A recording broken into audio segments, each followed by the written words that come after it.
Welcome to Nanak classes. दोस्तों, Nanak classes के YouTube channel पे आपका स्वागत है। आज हम बात करते हैं कक्षा 7 राजकीय जो विद्यालयों में निःशुल्क उपलब्ध होती है और राजस्थान राज्य शैक्षिक अनुसंधान व प्रशिक्षण परिषद उदयपुर। ध्यान रखना, इसका पूरा नाम होता है, शॉर्टकट में नाम होता है SIECRT। पता है ना आपको, सर्ट जिसका कहते हैं, राजस्थान राज्य शैक्षिक अनुसंधान और प्रशिक्षण परिषद उदयपुर द्वारा ये किताबें प्रकाशित की जाती है। और आज हम पढ़ते हैं कक्षा 7 हमारा राजस्थान। इससे पहले मैंने आपको 10 वीडियो में कक्षा 6 की RBSE की राजस्थान जो हमारा राजस्थान किताब है उसके सारे टॉपिक दे दिए। 10 वीडियो में 10 चैप्टर। एक और मिलेगा आपको कक्षा 6 का, उसमें आपको पूरी 10 पार्ट जिसमें इंपॉर्टेंट चीज़ है वो अध्ययन करेंगे। तो आज कक्षा 7 की बात करते हैं। और ये भाग 2 क्यों लिखा आपको पता है? कक्षा 6 में भाग 1 था, उससे आगे भाग 2 अब हम चर्चा करेंगे, क्योंकि कक्षा 6 में जो हमने बातें पढ़ी उससे आगे हम बातें करेंगे और बढ़कर बातें करेंगे। तो जल्दी से वीडियो को लाइक करना है, शेयर करना है। अगर आप चैनल पे नए हैं तो इसको सब्सक्राइब करना। और अब स्टार्ट कर रहे हैं। उससे पहले मैं आपको बता देता हूँ इसमें हम चैप्टर में पढ़ेंगे क्या क्या, क्योंकि पूरी डिटेल जब तक आपको कोई चीज़ पता नहीं होगी कि हमें पढ़ना क्या है तो आप उन्हें नहीं पढ़ सकते। तो देखिए, ये पूरी किताब है, मैं आपको बता रहा हूँ क्या क्या चैप्टर पढ़ेंगे। वन्य जीव व संरक्षण ये पढ़ेंगे, ये हमने 6ठी क्लास में नहीं पढ़ा।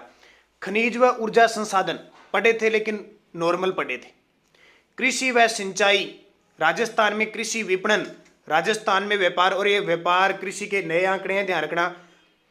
राजस्थान के प्रमुख शासक, आजादी का आंदोलन, राजस्थान आजादी से पूर्व राजस्थान में सामाजिक शैक्षणिक सुधार क्या हुए, संविधान निर्माण में राजस्थान का योगदान क्या था, और परिशिष्ट महात्मा गांधी के बारे में हम पढ़ेंगे। तो ये 10 चैप्टर एक बार फिर हमने मुहिम शुरू कर दी, 10 वीडियो के माध्यम से आपको उपलब्ध करवाए जाएंगे। तो पहला बहुत ही इंपॉर्टेंट, वन्य जीव और संरक्षण।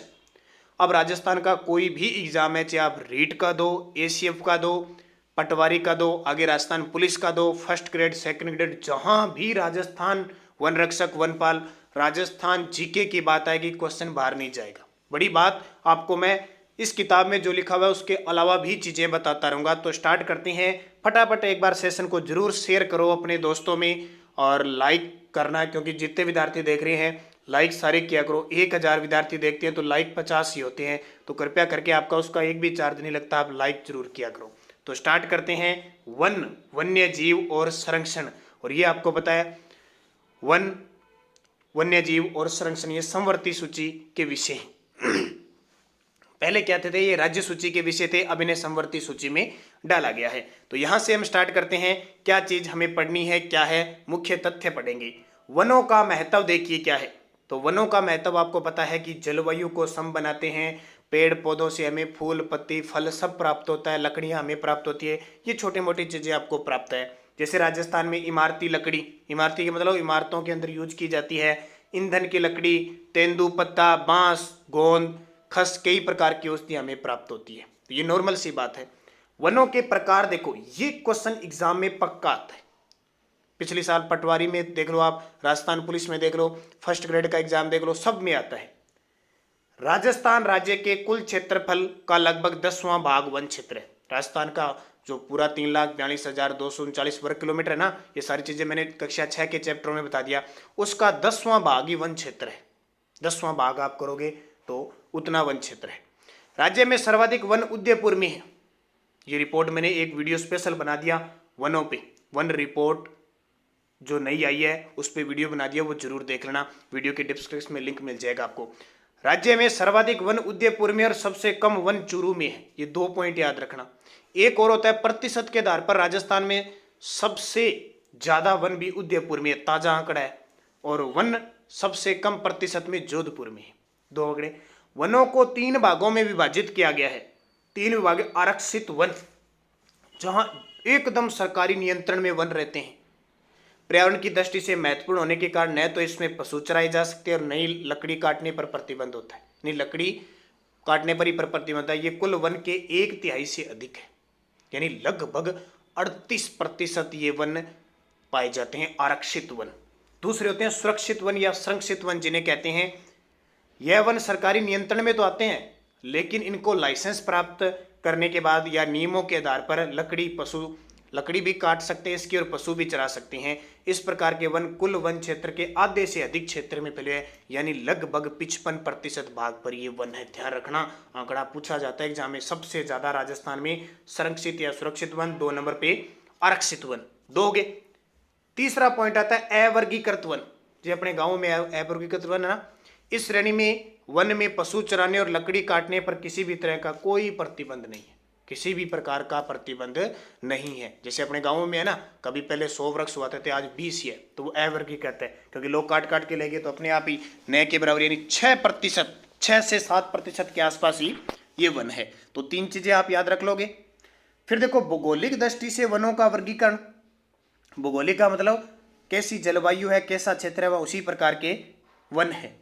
तो अरावली पर्वतमाला राजस्थान को 2 भागों में विभक्त करती है। ये बात 6ठी क्लास के चैप्टरों में मैं अच्छे तरीके से बता चुका हूँ।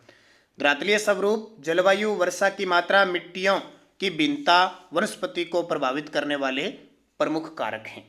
अब देखिए, राजस्थान में भौगोलिक दृष्टि से 3 प्रकार के प्रमुख वन पाए जाते हैं। वैसे तो ज्यादा है, लेकिन प्रमुख 3 ही प्रकार के हैं। नंबर 1 उष्ण कटिबंधीय कंटीले वन। अब उष्ण गर्मी वाले क्षेत्र में, ठीक है, जैसे पश्चिमी राजस्थान में है, और कंटीले झाड़ी जैसे झाड़ियाँ वगैरह है ना, कांटे हैं उनके, तो ये वन राजस्थान के शुष्क और अर्ध शुष्क भागों में पाए जाते हैं। अरावली पर्वतमाला के पश्चिम में ये वन पाए जाते हैं। ये बीकानेर, चूरू, जैसलमेर, बाड़मेर, नागौर, जोधपुर, सीकर, झुंझुनू, जालौर आदि में पाए जाते हैं। तो नाम आते ही आप उष्ण कटिबंधीय राजस्थान के जो मरुस्थलीय क्षेत्र है 12, उन पे चले जाना सीधा ही। झाड़ियाँ, कंटीले वृक्ष हैं, खास करके रोहिड़ा जो हमारे राजस्थान का राज्य वृक्ष है, खेजड़ी, रोहिड़ा राजस्थान का राज्य पुष्प है, खेजड़ी वृक्ष है, धोकड़ा, बेर, बबुल, केर, नीम आदि। इस मरुस्थलीय वनस्पति को मरुदबिद कहते हैं, जिसको हम कहते हैं ना जीरोफाइट्स। मरुदबिद वनस्पति पाई जाती है मरुस्थलीय क्षेत्र में। कई बार एग्जाम में आ गया, ध्यान रखना ये क्वेश्चन। ये देख सकते हो हमारा राज्य वृक्ष खेजड़ी। अब देखो, इन पाठों को पढ़ने का मतलब ये नहीं होता है कि आप जितनी चीज दे रहे। अब मैंने 2 चीज इसमें दे दी, एक तो खेजड़ी दे दी और एक रोहिड़ा दे दी। अब ये दोनों के दोनों जैसे अपने वीडियो पूरा करेंगे, पूरा करते आप बुक खोलोगे अपनी, रोहिड़ा के बारे में पूरी बातें क्लियर कर दोगे। खेजड़ी के बारे में जैसे 1983 में ये घोषित किया गया, इनके रोग कौन सा लगता है, खेजड़ी का वानस्पतिक नाम प्रोसेपेस सेनेरिया, अलग अलग क्षेत्रों में इसको अलग अलग नामों से जाना जाता है। सारी डिटेल आपको निकाल के या तो लिखनी है, एक बार जरूर पढ़नी है। इन किताबों का मतलब ये होता है, अब हमारे देखो हमारे राज्य वृक्ष हैं ये, है ना, राज्य वृक्ष, ये वृक्ष है, फूल है, लेकिन विडंबना है कि जितने भी विद्यार्थी हैं उसमें से 90% ऐसे विद्यार्थी हैं उनको पूरा क्लियर पता नहीं। और रीड लेवल 1 में तो ये क्वेश्चन सीधे सीधे आएंगे। रीड लेवल 1 के पर्यावरण अध्ययन में ये टॉपिक है वन रक्षक में। देखो वनों का काम किया जा रहा है, वन रक्षक का पेपर होगा तो क्वेश्चन तो पूछेगा, कब घोषित हुआ, वैज्ञानिक नाम है, कौन सा कीड़ा लगता है, किससे नुकसान होता है, क्या फायदे करते हैं, इनकी सांगरिक क्या कहते हैं, फली को क्या कहते हैं, सारे क्वेश्चन आते हैं। तो ये काम आपको जरूर करना है कि आपको ये चीज़ें सारी पढ़नी है। अब इनकी विशेषता सीधी सी बात है, कांटे हैं तो तापमान अधिक होता है और वर्षा कम होती है तभी तो कांटे होते हैं। इस क्षेत्र में वृक्षों की जो पत्ती है छोटी होने के कारण वाष्पीकरण कम मात्रा में होता है, कम मात्रा में हो गई क्योंकि छोटी पत्तियां होती है, वाष्पीकरण जो शोषने की क्षमता नहीं होती है। पेड़ों की जड़ें गहरी होती है जिनसे जमीन के काफी नीचे पानी प्राप्त कर सकते, क्योंकि ऊपर तो है नहीं। ये देख लो ना, जिसको रोहिड़ा वृक्ष नहीं देखा वो देख लेना, ये पुष्प नहीं देखा है तो। खेजड़ी बहुत उपयोगी वृक्ष है। खेजड़ी को राजस्थान का कल्प वृक्ष कहते हैं ना, और रेगिस्तान का गुलाब भी कहते हैं। यह राज्य वृक्ष भी है। रोहिड़ा राजस्थान का राज्य पुष्प है। सेवण घास अत्यंत पौष्टिक घास है जो जैसलमेर में पाई जाती है। ठीक है, ये क्वेश्चन आते हैं। सेवण घास में जो गोडावन पक्षी है हमारे राजस्थान का राज्य पक्षी, वो अंडे देता है, इसको शरण स्थली भी कहते हैं और जो प्रजनन स्थली भी कहते हैं। सेवण घास जो मरु उद्यान है ना, राष्ट्रीय मरु उद्यान जैसलमेर बाड़मेर में, वो क्षेत्र। और सेवण घास बहुत पौष्टिक, दुधारू पशुओं के लिए पौष्टिक मानी जाती है, ताकतवर मानी जाती है, तो सेवण घास पट्टी पाई जाती है। राज्य वृक्ष हो गया। ये क्वेश्चन सारे एग्जाम में आते हैं, बहुत इंपॉर्टेंट क्वेश्चन है। 2 नंबर आता है उष्ण कटिबंधीय शुष्क पतझड़ वन। देखो उष्ण कटिबंध में भी है, शुष्क भी है, लेकिन पतझड़ वन, पत्ते झड़ जाते हैं, इसलिए इन्हें मानसूनी वन भी कहते हैं। ठीक है, मानसून के अनुसार पत्ते गिराते हैं, हरे होते हैं। ये वन बांसवाड़ा, डूंगरपुर, उदयपुर, चित्तौड़गढ़, कोटा, बारां, झालावाड़, अलवर, अजमेर, जयपुर, सवाई माधोपुर, करौली, बूंदी, टोंक जिलों में पाए जाते हैं। लगभग 12 जिलों को छोड़कर इधर सारे ही आगे। और इनमें वृक्ष कौन से होते हैं, जैसे सांगवान हो गया, बरगद हो गया, तेंदू हो गया, सालर, महुआ, गुल्लर, धोक, ढाक, साल, ये सारे सारे हो गए, बहुत हो गए। इन वनों की अधिकांश लकड़ियां बहुत मजबूत होती है। इन वनों के पेड़ ग्रीष्म काल में अपनी पत्तियां गिरा देती हैं। ठीक है, घर पे इमारती लकड़ियों का यूज किया जाता है, और भी कहीं भी मशीनें वगैरह बनती है तो इन वृक्षों की बनती है, तो ये ध्यान रखना इंपॉर्टेंट है। तीसरा, अर्ध उष्ण कटिबंधीय सदाबहार वन। देखो वो थे उष्ण कटिबंधीय, आधे उष्ण कटिबंधीय, यानी न तो ज्यादा गर्मी वाले न सर्दी वाले, और सदाबहार वन यानी सदा हरे भरे रहते हैं। सीधी सी बात है। ये कहाँ पाए जाते हैं, आबू पर्वतीय क्षेत्र में पाए जाते हैं। क्वेश्चन बहुत बार आता है, अर्ध उष्ण कटिबंधीय, याद रखना इनको उपोष्ण भी कहते हैं, कई बार एग्जाम में आता है उपोष्ण। उपोष्ण कटिबंधीय वन कहाँ पाए जाते हैं, हमारे राजस्थान में आबू पर्वतीय क्षेत्र सिरोही में पाए जाते हैं। एक ही उत्तर होगा, ध्यान रखना। क्यों, अधिक ऊंचाई में पाए जाते हैं, जैसे आम, बांस और सांगवान पूछा जाता है। और कोई क्वेश्चन नहीं पूछता, आप एग्जाम कोई उठा के देखना, क्वेश्चन आता है शीतोष्ण या उपोष्ण कटिबंधीय सदाबहार वन कहाँ पाए जाते हैं, आबू पर्वत पर, सिरोही में। अब देखिए बात आती है वन्य जीवों में राष्ट्रीय उद्यान, बहुत बार पूछा जाता है राष्ट्रीय उद्यान। ठीक है, थोड़ी किताब में मिस्टेक है, ध्यान रखना, थोड़े धुंधले से दिखाई दे रहे हैं ना आपको, ऐसे में सोचना कि सर साफ नहीं दिखाई दे रहा। राष्ट्रीय उद्यान, वन्य जीव अभ्यारण्य और संरक्षित क्षेत्र, तीन चीजें आती है। प्राकृतिक वनस्पति और वन्य जीवों को सुरक्षित रखने के लिए बनाए जाते हैं, नहीं तो लोग शिकार कर जाते, सारे पशुओं को लकड़ी काट के ले जाते, इसलिए उनको सरकार के अंडर में संरक्षित रखा जाता है। केवलादेव राष्ट्रीय उद्यान, पहले तो आपको ध्यान रखना 3 राष्ट्रीय उद्यान है हमारे राजस्थान, कितने, 3, सीधा क्वेश्चन आ जाता है। नंबर 1 है केवलादेव राष्ट्रीय उद्यान, ये भरतपुर के अंदर है, इसी को कहते हैं घना पक्षी अभयारण्य, और ये नम भूमि क्षेत्र में आता है, रामसर साइट में घोषित है 1990 का, ये भी ध्यान रखें। 1990 में तो सांबर हुई थी, 1982 के आसपास इसो है। केवलादेव घना पक्षी अभयारण्य भरतपुर जिले में स्थित है। यहाँ साइबेरियन क्रेन, साइबेरियन सार्स के लिए प्रसिद्ध है केवलादेव। बगुले, बयां, कोयल, बटेर आदि, बस एक ध्यान रखना, भरतपुर जिले में है। साइबेरियन सार्स के लिए कौन सा राष्ट्रीय उद्यान प्रसिद्ध है, केवलादेव, जिसका दूसरा नाम है घना पक्षी विहार। 2019 के एक एग्जाम में आया था, घना पक्षी विहार का दूसरा नाम क्या है, केवलादेव राष्ट्रीय उद्यान। ध्यान रखना, ये चीज इंपॉर्टेंट है। दूसरा है रणथंभौर राष्ट्रीय उद्यान। रणथंभौर कहाँ पे है, सवाई माधोपुर में जिले में है। यहाँ बाघ, भालू, चीतल, सांबर, नीलगाय, मगरमच्छ आदि पाए जाते हैं। यह राष्ट्रीय उद्यान भारतीय बाघों के लिए प्रसिद्ध है। बाघ परियोजना भी शामिल है ना रणथंभौर में, राजस्थान की पहली है। और दूसरी बात, पूरे भारत की सबसे छोटी बाघ परियोजना रणथंभौर राष्ट्रीय उद्यान ही है, क्वेश्चन आता है एग्जाम। तीसरा है मुकुंदरा हिल्स राष्ट्रीय उद्यान, ये तो अभी राजस्थान पुलिस में टपक गया। मुकुंदरा हिल्स राष्ट्रीय उद्यान कोटा के अंदर स्थित है, इतना ही बताना है।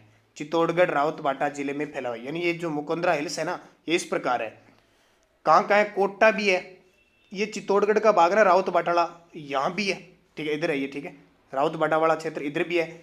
ये 12 झालावाड़ के अंदर भी कुछ फैला हुआ है। प्रॉपर आपको बताना है कोटा, वैसे पूछे तो आपको उत्तर बताना है कोटा, झालावाड़, ठीक है, 2 ही बताने हैं। यहाँ सब पाए जाते हैं, और ये भी बाघ परियोजना में शामिल हो चुका है। राजस्थान में 3 राष्ट्रीय उद्यान है, 3 बाघ परियोजनाएं हैं, ध्यान रखना। तो तीनों क्लियर होगी। इनमें कंफ्यूजिंग हो जाता है कौन सी बाघ परियोजना है कौन सी, तो केवलादेव, रणथंभौर, मुकुंदरा हिल्स, तीनों राष्ट्रीय उद्यान है। बाघ परियोजना अभी बता देता हूं, लेकिन यही बता देता हूं, रणथंभौर, मुकुंदरा हिल्स और सरिस्का, 3 बाघ परियोजना में है। अब देखिए वन्य जीव अभयारण्य, अभयारण्य क्या होता है, अभयारण्य यानी भय से मुक्त, जो पशु पक्षी है वो विचित्र रूप से आराम से फिरते रहते हैं, घूमते रहते हैं स्वतंत्र रूप से, वो वन्य जीव अभयारण्य हो गया। अब यहाँ आपको बता देता हूँ अभयारण्य का नाम, राष्ट्रीय मरु उद्यान वन्य जीव अभयारण्य जैसलमेर और बाड़मेर में फैला हुआ है, जैसलमेर और बाड़मेर में फैला हुआ है। ये लगभग 3160 किलोमीटर वर्ग किलोमीटर में फैला हुआ है। इसमें से लगभग 1900 वर्ग किलोमीटर जैसलमेर में और बाकी बाड़मेर में 1200 के आसपास। वन्य जीव गोडावन पक्षी, राज्य पक्षी, उसकी शरण स्थली है, मैंने आपको पहले ही बताया था। भेड़िया, सियार, लोमड़ी, चिंकार, और राजस्थान का सबसे बड़ा अभयारण्य है ये राष्ट्रीय मरु उद्यान। केवलादेव, केवलादेवी से नाम आता है, सवाई माधोपुर करौली में, वैसे प्रॉपर रूप से करौली में, क्योंकि ये 2 नाम पता है क्यों देते हैं, क्योंकि अब अभयारण्य कोई जरूरी थोड़ी है भी अभयारण्य यहाँ इसकी सवाई माधोपुर की सीमा आ गई तो यहाँ बंद हो जाएगा। अब अभयारण्य तो कहीं भी हो सकता है, इतना लंबा भी हो सकता है, प्रॉपर नाम आ जाए ना। अब इसकी जो प्लेट लगी हुई है केला देवी की, वो करौली में लगी हुई है, इसलिए एक आ गया। बघेरा, चित्तल वगैरह है, कुंभलगढ़ वन्य जीव अभ्यारण्य राजसमंद पाली उदयपुर में है, भालू बाघ भालू चिंकारा नीलगाय, ठीक है। फुलवारी के नाल अभ्यारण्य उदयपुर में है, ये याद करने की जरूरत नहीं है आपको। सरिस्का वन्य जीव अभ्यारण्य अलवर में है, ध्यान रखना सरिस्का। और राजस्थान का सबसे छोटा वन्य जीव अभ्यारण्य भी सरिस्का है। सरिस्का वन्य जीव अभ्यारण्य ये तो अलग है, इससे छोटा सा टुकड़ा अलग हो गया। सरिस्का राजस्थान का सबसे छोटा वन्य जीव अभ्यारण्य सरिस्का है और सबसे बड़ा हो गया राष्ट्रीय मरु उद्यान। फिर टोडगढ़ रावली वन्य जीव अभ्यारण्य, ये बड़ी बात है। देखो राजसमंद अजमेर और पाली 3 संभागों में फैला हुआ है। ये क्वेश्चन आता है, राजसमंद किस संभाग में आता है? मेवाड़ संभाग में। अजमेर अजमेर संभाग में। पाली मारवाड़ संभाग में। तो 3 संभागों में फैला हुआ अभ्यारण्य टोडगढ़। फिर सीता माता प्रतापगढ़ के अंदर है, वैसे 3 जिलों में फैला हुआ क्वेश्चन पूछा जा सकता है। उड़न गिलहरी के लिए प्रसिद्ध है, ये याद रखना सीता माता। और हमारे राजस्थान के 33 जिलों का वन्य जीव शुभंकर भी बने हुए हैं, ये भी आपको पता है। हो सकता है आगे वाले पाठों में आ जाए, चैप्टर में आ जाएगा, नहीं तो आपको याद रखनी है। माउंट आबू, देखिए माउंट आबू सिरोही में है, जंगली मुर्गों के लिए प्रसिद्ध है, ये याद रखना, क्वेश्चन सीधा सीधा आता है। रामगढ़ विषधारी वन्य जीव अभ्यारण्य बूंदी में है और विषधारी सांप के लिए प्रसिद्ध। और बड़ी बात, राजस्थान का चौथा बाघ परियोजना में शामिल होने वाला अभ्यारण्य रामगढ़ विषधारी। जो सुबह मेरी 7 बजे की करंट अफेयर्स की क्लास देखते हैं ना, वो तो सारी चीजें जानते हैं। मैं करंट से भी अपडेट करवा रहा हूँ। देखो हाल ही में राजस्थान सरकार ने रामगढ़ विषधारी को बाघ परियोजना में शामिल करने का प्रस्ताव किया, यानी चौथा बाघ परियोजना के अंदर शामिल हो सकता है। तो ये आपको याद रखना है, इंपॉर्टेंट है आपके लिए। और एक सूचना आपके लिए, Disha complete course REET level 2 social studies का शुरू हो चुका है। 15 अप्रैल तक चलेगा, क्योंकि 25 अप्रैल को रीट की परीक्षा निर्धारित है। तो ये कोर्स आपके लिए इंपॉर्टेंट होगा पूरा का पूरा, चाहे आप मैथ साइंस के हो, चाहे सोशल स्टडीज के हो, या रीट लेवल फर्स्ट के हो। सब मॉक टेस्ट, लाइव वीडियो सब यहाँ उपलब्ध हो रहे हैं लगातार। तो आप आज ही अनअकैडमी ऐप डाउनलोड कीजिए, और वीडियो के डिस्क्रिप्शन में भी लिंक है, और प्ले स्टोर पर जाके भी कर सकते हो। इसमें आपको RPSC रीट लेवल 2 के लिए, फर्स्ट के लिए मॉक टेस्ट, लाइव क्लासें और कोर्स भी उपलब्ध है। आप प्रोमो कोड यूज कीजिए Nanak classes promo code use करोगे तो एक तो आप कोर्स खरीदोगे तो 10% आपको छूट होगी। और जैसे ही ऐप डाउनलोड करने के बाद आप रीट के कोर्स पे जाओगे तो आपको ये कोड लगाना है, कोड मांगेगा, ये नानक क्लासेज प्रोमो कोड लगा देना और आपको सारी सुविधा उपलब्ध हो जाएगी।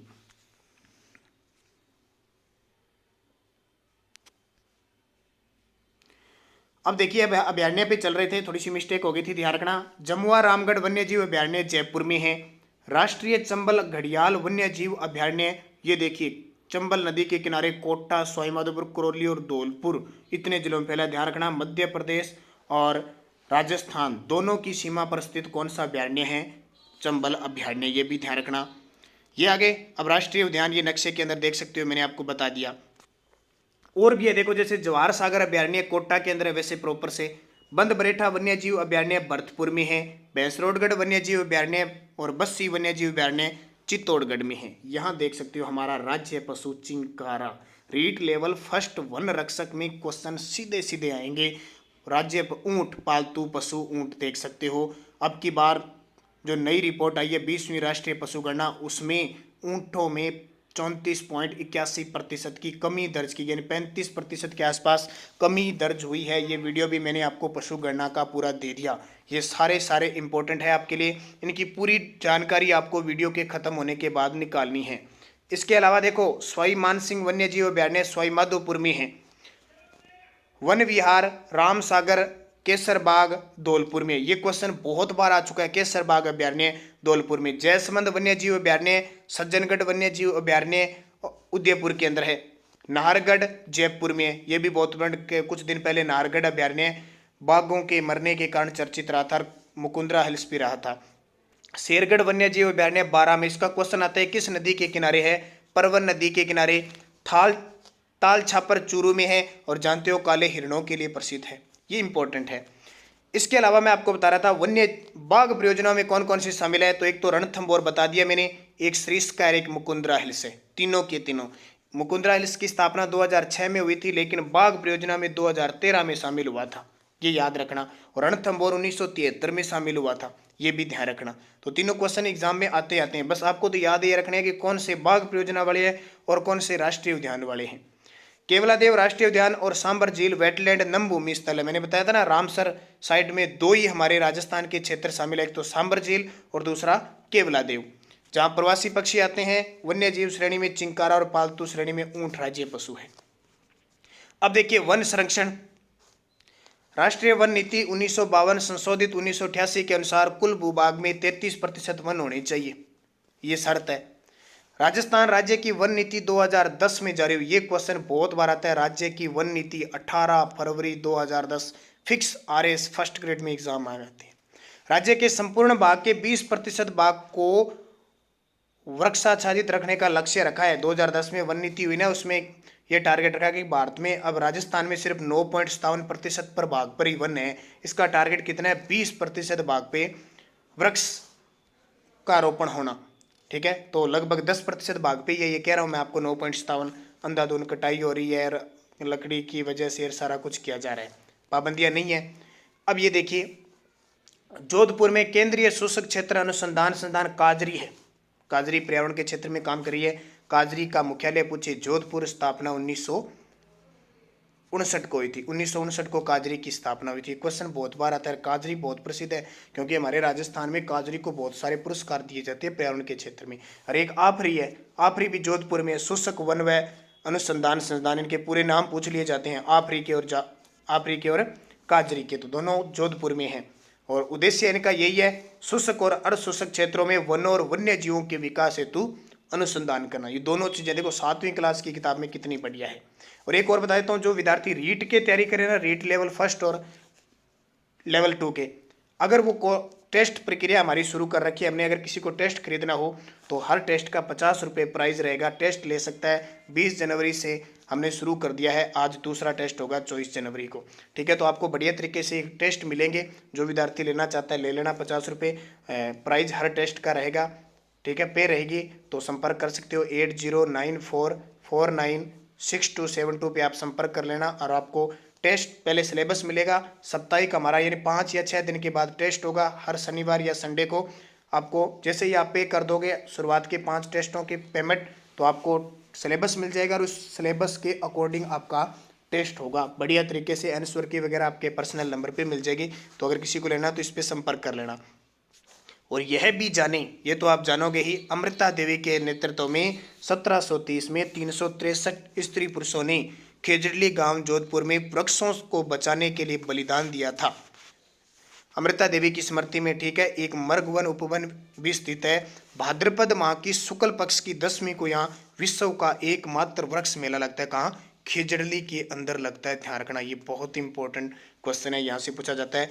ये आंदोलन, ये खेजड़ली आंदोलन घटना हुई कब? उस समय जोधपुर के शासक अभय सिंह थे। कौन थे?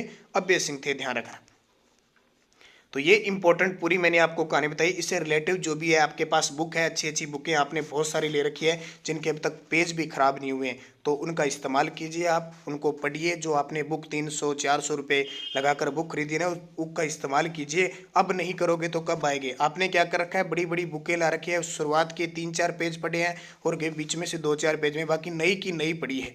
तो उन बुकों का इस्तेमाल कीजिए, बढ़िया तरीके से पढ़िए और ये वीडियो देखते रहिए ताकि आप बढ़िया तरीके। अब आपके लिए क्वेश्चन निम्न में से उत्तर देने हैं। राजस्थान का राज्य पक्षी मोर, गोडावन, तोता, कबूतर। जो भी इसका उत्तर है उसकी पूरी डिटेल आप कमेंट में लिखोगे। जो भी विद्यार्थी सच्चे दिल से मेहनत कर रहा है और इन वीडियो को देख रहा है बढ़िया तरीके से, और अगर रीट वन रक्षक या पटवारी कोई भी एग्जाम आपको क्लियर करना है तो आप इस क्वेश्चन, जो भी मैं 2-3 क्वेश्चन पूछता हूँ, इनके जवाब जमकर बढ़िया तरीके से दें ताकि कोई दूसरा भी देखे आपके कमेंट को। तो वास्तव में राजस्थान में सदाबहार वन कहाँ पाए जाते हैं? करौली, उदयपुर, श्री गंगानगर, माउंट आबू। ये क्वेश्चन आ गया आपके लिए, इंपॉर्टेंट है। दोनों के जवाब आपको कमेंट बॉक्स में देने हैं और इनको मिलान करना है आपको। सीता माता वन्य जीव अभ्यारण्य, राष्ट्रीय मरुद्यान वन्य जीव अभ्यारण्य, रणथंभौर राष्ट्रीय उद्यान और केवलादेव राष्ट्रीय उद्यान, इन चारों में से मिलान इसके सामने लिख के और कमेंट करने। देखो 7वीं क्लास के हिसाब से, लेकिन आपको देने क्योंकि आपने पूरा पाठ पढ़ लिया है। और ये देखिए, राजस्थान के 3 राष्ट्रीय उद्यानों के नाम बताओ आप मुझे। 3 ही बाघ परियोजनाओं के नाम बताने हैं। राष्ट्रीय उद्यान और बाघ परियोजनाओं के नाम आपको कमेंट में बताने। तो ये पहला पाठ आपका 7वीं क्लास का पूरा हो चुका है।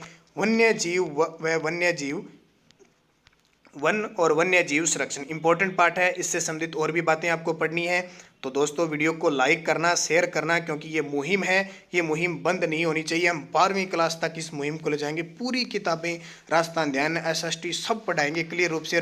देखो नई चीज़ भी आपको मैं करंट बता रहा हूँ, उससे संबंधित भी है। तो धन्यवाद। जय हिंद, जय भारत।